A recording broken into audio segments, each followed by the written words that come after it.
साथीहरू नमस्कार।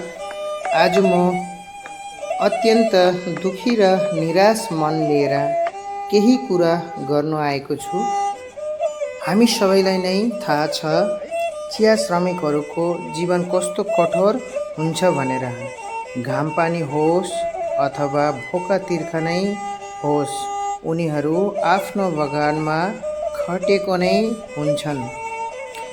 तर सोच्नुहोस् त, सालभरि खटेको श्रमिकको प्रतिफल स्वरूप दसैँ तिहारमा दिने बोनस नै पाउनु उनीहरूको अधिकार हो। यो बोनस उनीहरूको वर्षभरिको पसिना र मेहनतको मूल्य हो। तर अहिले नागेश्वरी चिया बगानका श्रमिकहरूलाई त्यही बोनस पनि नदिने षड्यन्त्र भइरहेको छ। बरु उल्टै आफ्नो हक माग्दा उनीहरूलाई कुटपिट सहनु परिरहेको छ। बाटोमा बसेर रोइकराइ गर्नु पर्ने अवस्था आएको छ। श्रमिकहरूले आफ्नो जीवन त केवल छोरी छोरालाई पढाउने, लुगाफाटा दिने, चाडबाडमा खुसी मनाउने सपना बोकेर बिताइरहेको हुन्छ।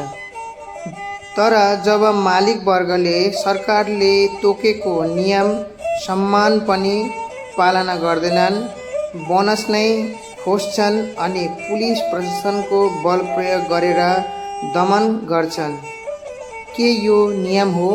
यो देख्दा मनबाट एउटै प्रश्न आउँछ, श्रमिकले आफ्नो पसिनाको मूल्य पाउने हो कि होइन?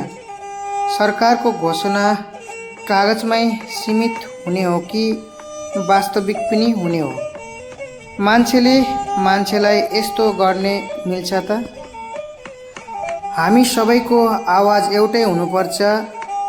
यो अत्याचार बन्द होस्, श्रमिकले आफ्नो अधिकार, आफ्नो बोनस पाओस्। यो श्रमिकहरूको मात्रै मुद्दा होइन, श्रम गर्ने प्रत्येक जनताको आवाज हो। बोनस माग्नु अपराध होइन, अधिकार हो। धन्यवाद साथी मित्रहरू। अलिकति भए पनि सम्मान र सहयोग कमेन्टबाट पाइन्छ भनेर आशा राखेछु। सबैको जय होस्। सबैलाई आउँदो दसैँ र तिहारको मङ्गलमय शुभकामना